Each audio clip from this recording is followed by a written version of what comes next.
नमस्कार दोस्तों, स्वागत है आपका आज की हमारी इस हिंदी साहित्य की प्रश्नोत्तर की सीरीज़ में।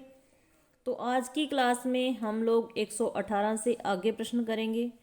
ये क्लास हर उस कैंडिडेट के लिए बहुत हेल्पफुल होने वाली है जिसका सब्जेक्ट है टीजीटी पीजीटी हिंदी और वो आने वाले एग्ज़ाम्स की तैयारी कर रहा है, खास करके D++V की जो टीजीटी पीजीटी की वैकेंसी आई हुई है और उसका पेपर होने वाला है आगे। ठीक है, इसके अलावा चंडीगढ़ पीएचडी हिंदी जिसका आज कॉमन एग्ज़ाम हो चुका है, उम्मीद है सबका अच्छा हुआ होगा, और कल उसका जो मेन एग्ज़ाम मतलब सब्जेक्ट का होने वाला है। ठीक है, तो शुरू करते हैं फिर आज की हमारी ये क्लास अच्छी लगे तो लाइक ज़रूर कर देना, चैनल पर नए हो तो चैनल को सब्सक्राइब कर लेना। हम लोग हिंदी पढ़ते रहते हैं।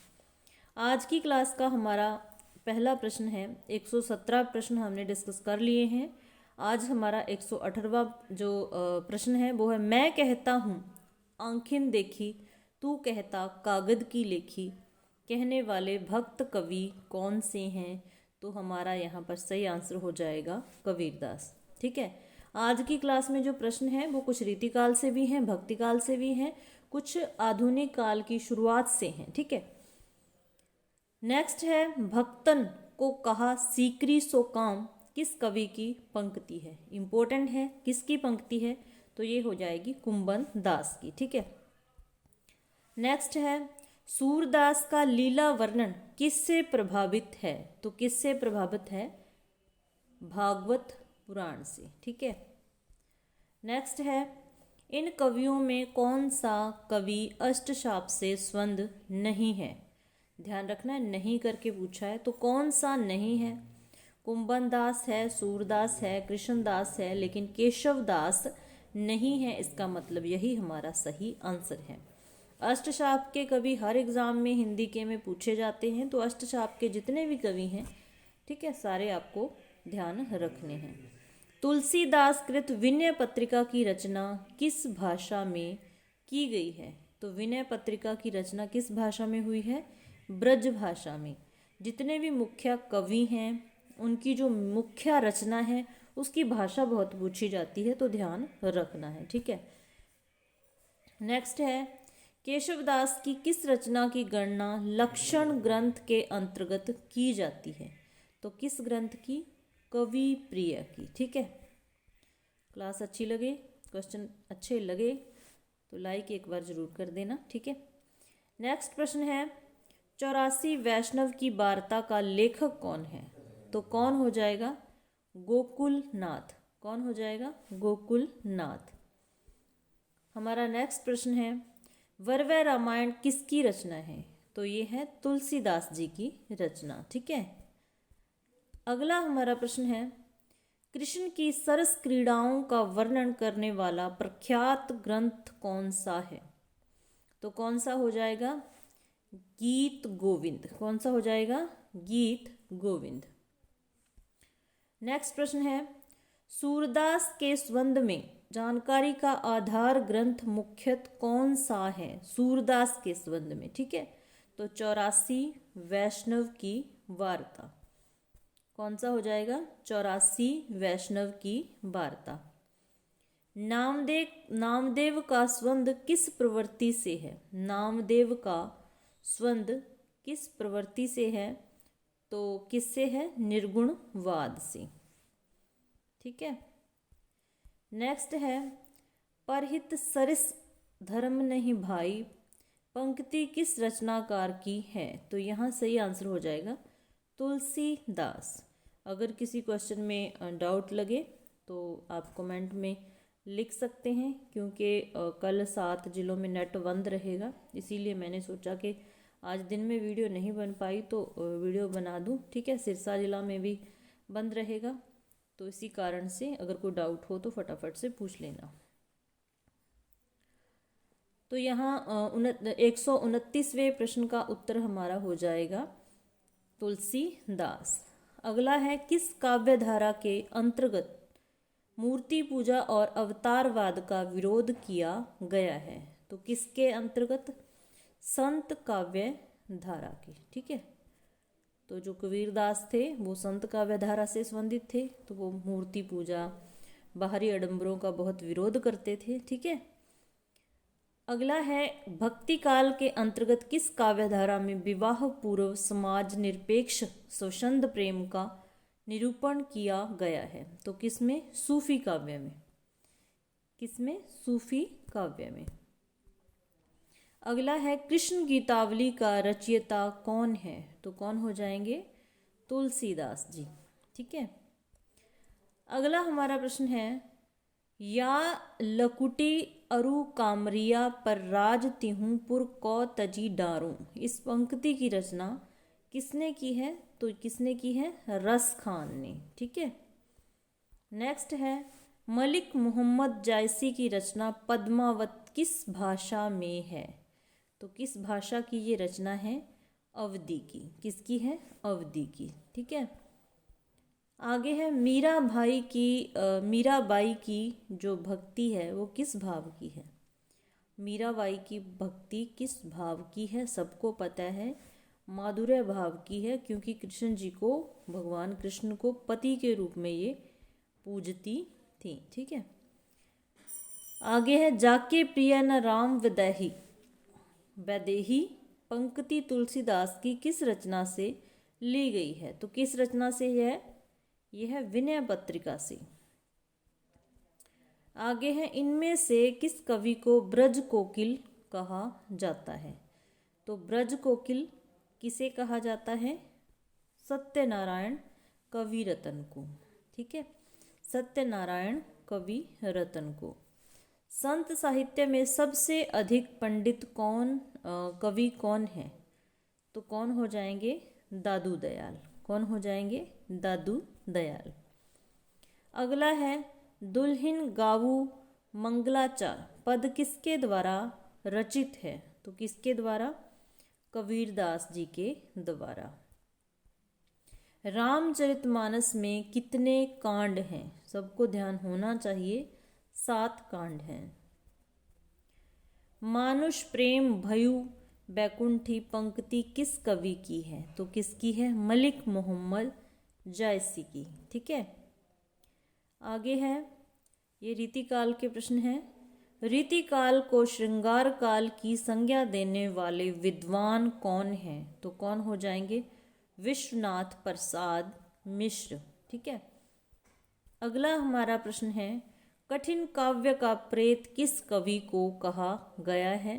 तो सबको ध्यान होना चाहिए, कौन है? केशवदास। नेक्स्ट है आगे के कवि रिझही तो कविताई न तो राधिका कन्हाई सुमिरन को बहानो है। ये पंक्तियां किस कवि की हैं? तो किसकी हो जाएंगी? भिखारी दास की। ठीक है। इनमें से कौन सी रचना मतीराम की है? 45वां प्रश्न है। तो ललित ललाम मतीराम की रचना है। ठीक है।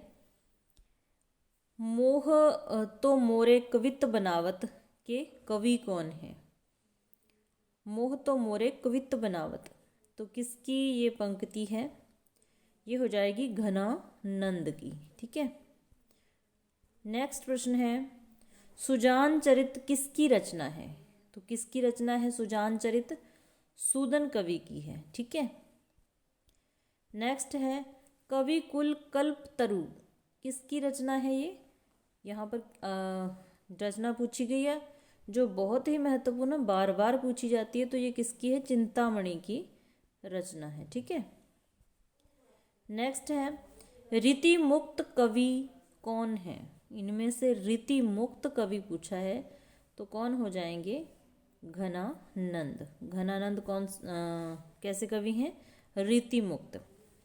अमिये हलाहल मद भरे श्वेत श्याम रत्नार जियत मरत झुक झुक परत जय चितवत इकवार। तो ये दोहा किस कवि का है?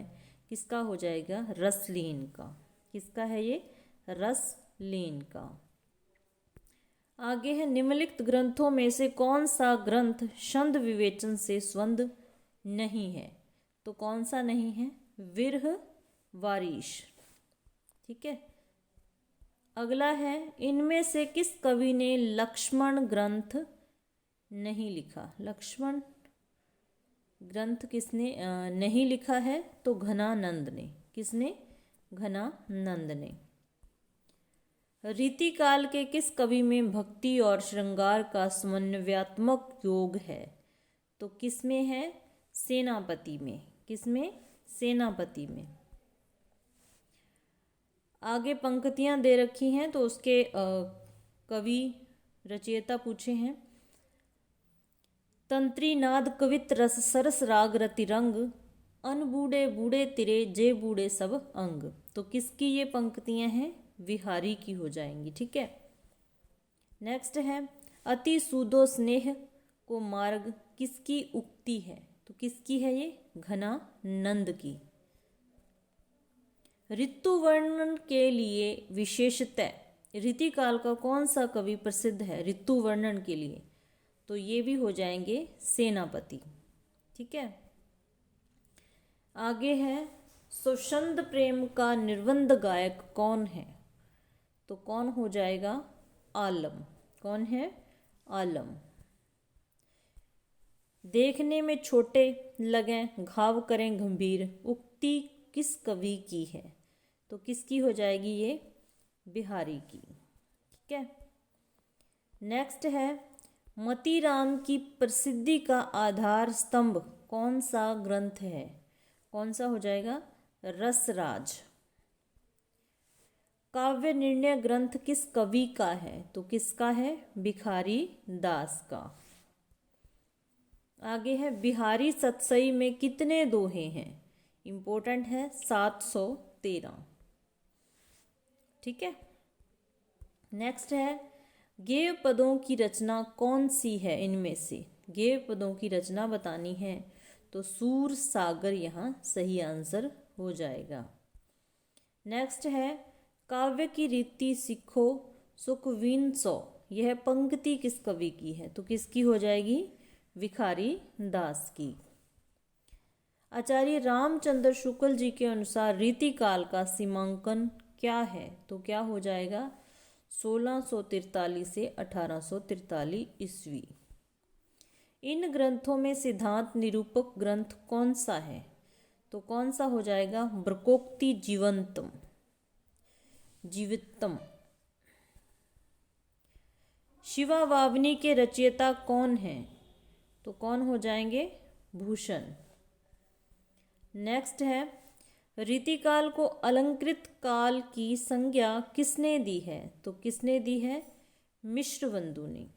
मिश्रवंदुओं ने रीतिकाल को अलंकृत काल कहा है। क्वेश्चन अच्छे लगे, सिलेबस से लगे तो लाइक ज़रूर कर देना। चैनल पर नए हो तो सब्सक्राइब भी कर लेना। जाते जाते एक रिवीजन करते जाना। इश्कनामा किसकी कृति है?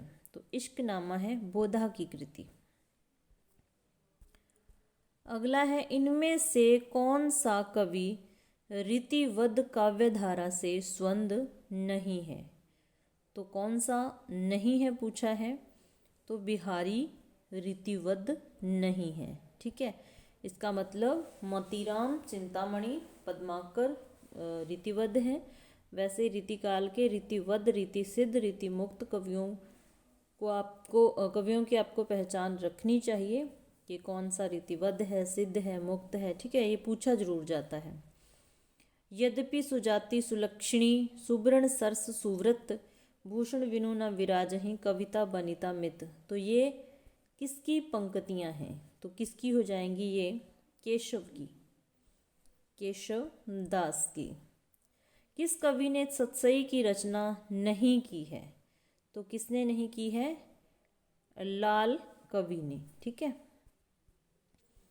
नेक्स्ट है, किस कवि की कविता की हृदय वेदकता को लक्ष्य करके उसे नावक के तीर कहा गया है? तो किसे कहा गया है नावक के तीर? बिहारी दास को।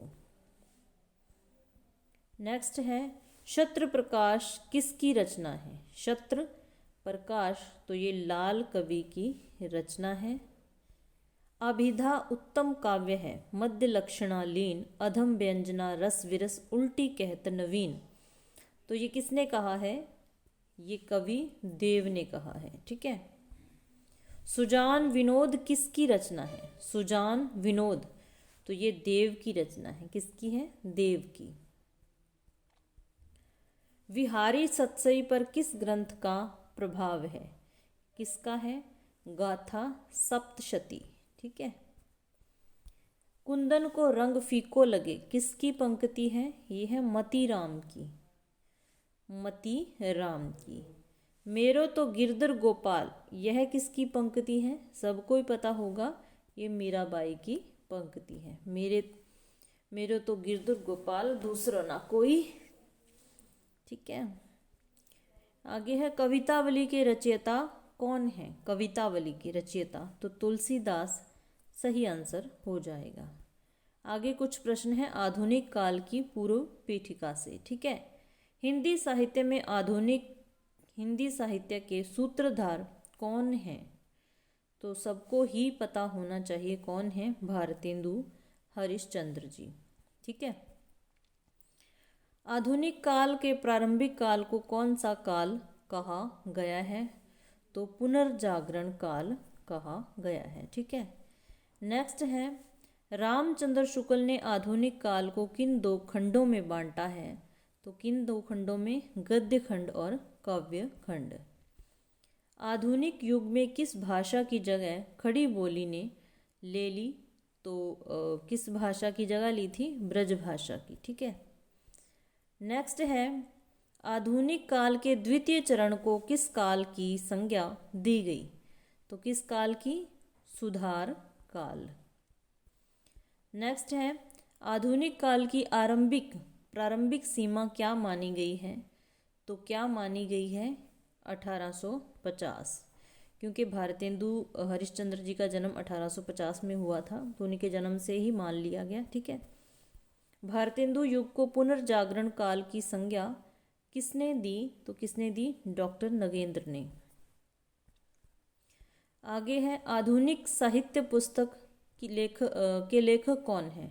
आधुनिक साहित्य पुस्तक के लेखक हो जाएंगे नंद दुलारे वाजपेयी। ठीक है।